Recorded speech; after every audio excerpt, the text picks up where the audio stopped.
Fala aí, galera. Aqui é o Cidadão X, pelo projeto Cidadão X, o canal Reserva, que o meu canal original está restrito lá. Convido a você se inscrever aqui e se inscrever lá também, porque o material é basicamente o mesmo. Eles só estão me impedindo de postar por lá. Copa do Mundo, eu estou fazendo uma série de vídeos relacionando os times em confronto com a realidade. Eu não estou aqui retransmitindo melhores momentos, nem gol não. Se é isso que você está procurando, você perdeu seu tempo aqui. Vou falar uma real que não te contam direito. Aquilo que te deixam no escuro sobre o assunto. Ou que você talvez não se interesse, mas deveria. Deveria, porque agrega muito no seu conhecimento. Não precisa seguir exatamente o que eu estou falando aqui não. Mas é um ponto de vista diferenciado que mostra para você que o conhecimento tem outras fontes, outros pontos a serem observados, respeitados, contemplados. Eu também não achei que, por exemplo, nesse confronto que eu quero destacar aqui, que é Islândia e Argentina, a princípio eu olhando, eu falei, não vou perder meu tempo falando de Islândia e Argentina no mundo do futebol, e tem um assunto interessante para falar para eles no mundo real. E aí eu me lembrei, cara, lá no começo do meu canal, eu fiz um vídeo sobre a solução para o Brasil, e dei como exemplo uma situação que aconteceu na Islândia. Foi tema de um vídeo meu, cara. Foi uma revolução política muito interessante, que serviu, pelo menos para abrir os meus olhos, sobre as possibilidades de reação, de solução para os nossos problemas aqui no Brasil. E também, recentemente, eu fiz um vídeo sobre a Argentina, mais especificamente sobre o governo atual da Argentina, que é um governo de direita que está destruindo a causa social na Argentina, tentando se prevalecer lá sobre a questão econômica, e mesmo assim está caindo tudo. Porque se não tiver o povo para sustentar a economia, não adianta você privilegiar ou beneficiar só a economia. Isso é lógico, isso é básico, mas a direita não pensa assim. A direita quer o dinheiro dela, que é a direita que governa a economia da Argentina, e que se dane o pobre que não tem dinheiro. Ele está ali para ganhar dinheiro para mim. É mais ou menos assim que o pessoal pensa. Então, cara, eu acho que eu vou falar assim sobre Islândia e Argentina. Mas olha essa vinheta aqui, que legal.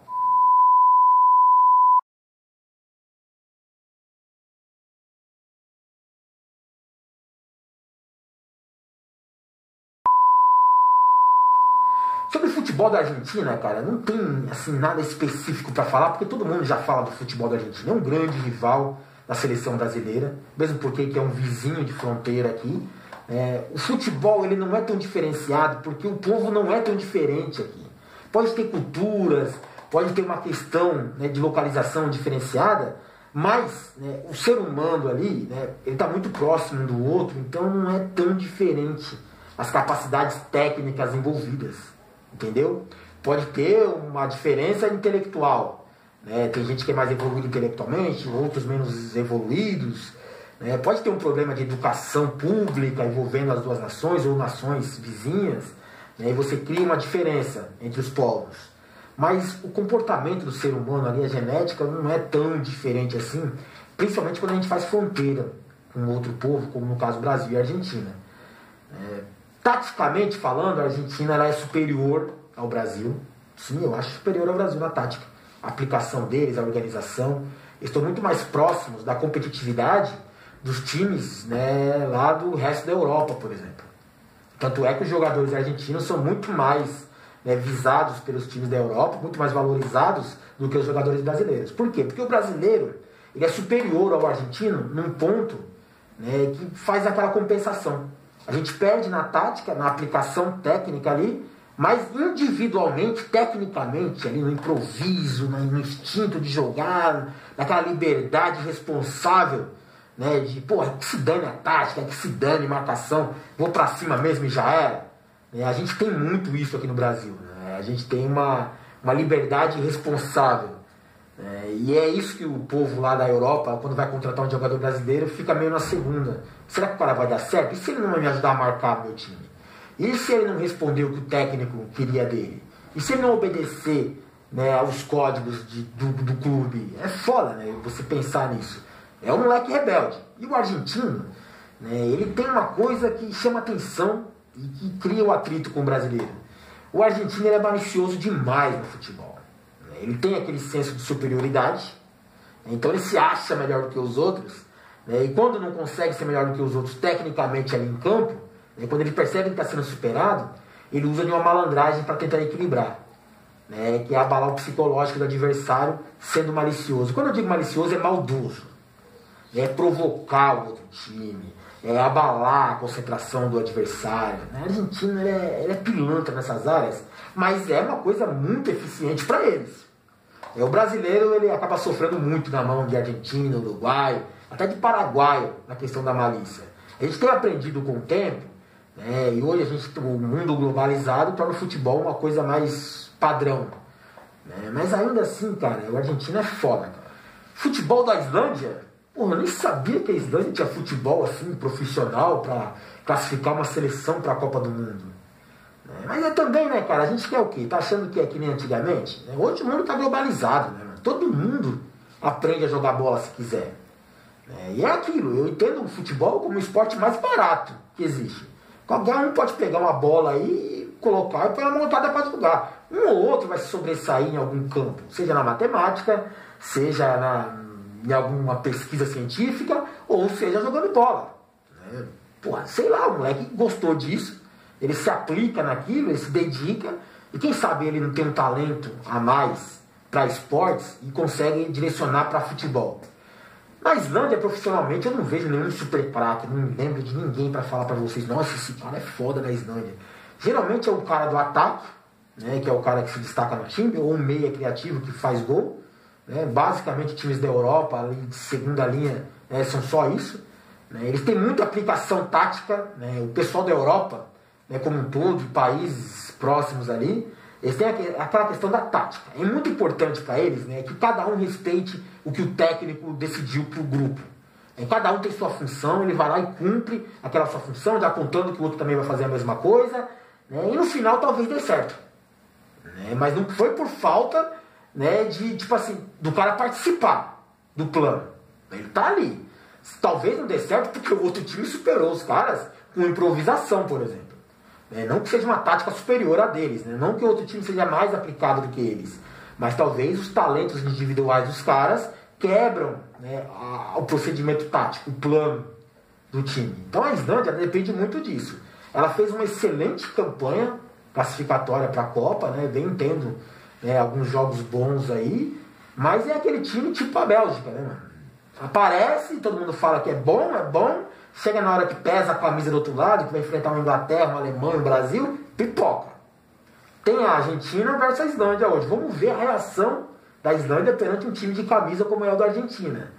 Eu acho que a Argentina vai sofrer porque é um time que vai jogar fechado contra a Argentina. Na verdade, a Islândia joga fechado contra qualquer um. Todo time que sai, né, desordenadamente para o ataque é legal de ver, que nem os africanos, mas depois sofre quando pega um futebol um pouco mais organizado.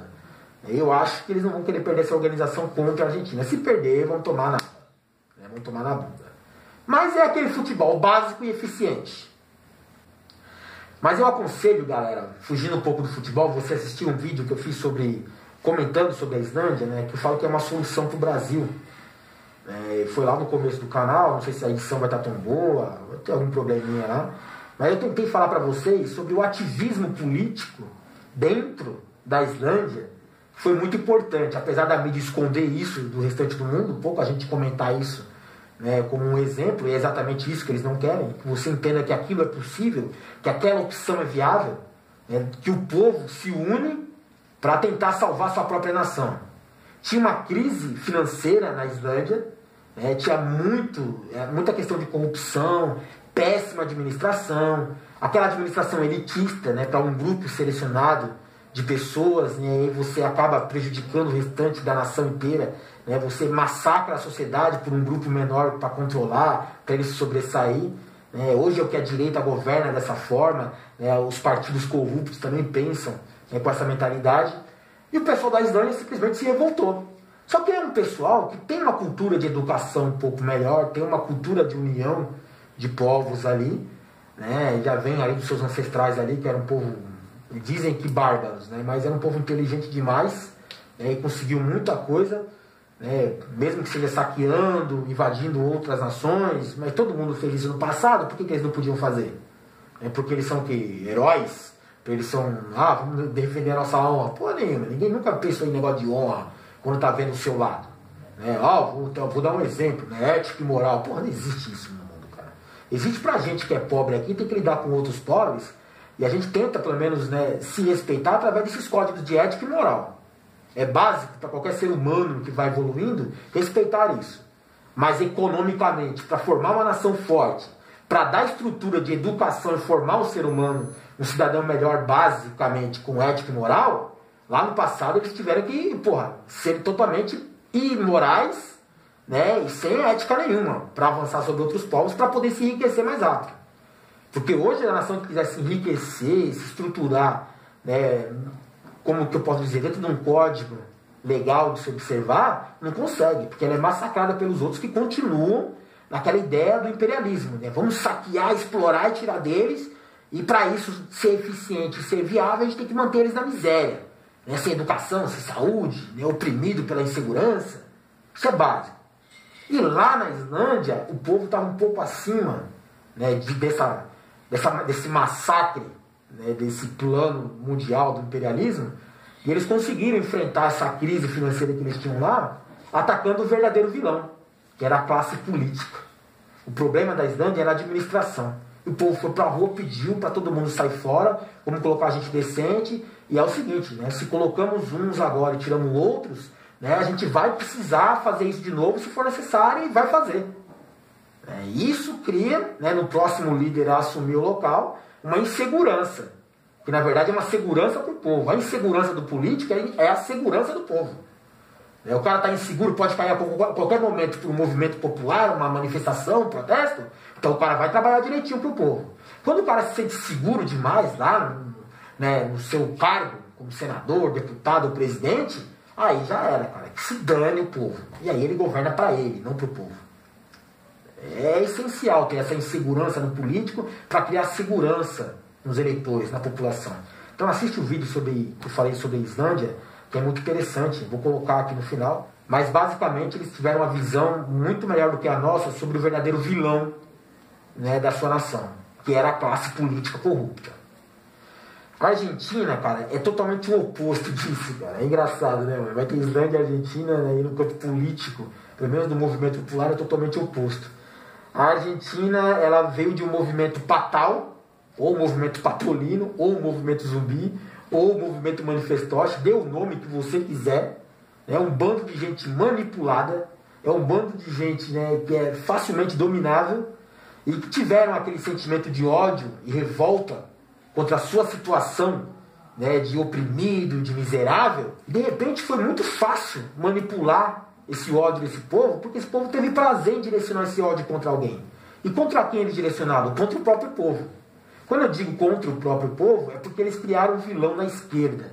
A esquerda é o mal de tudo. E na esquerda, eu vejo a melhor, né, participação popular que possa existir. A única forma de você participar ativamente na política é pela esquerda, porque na direita já está elite, está fechadinha.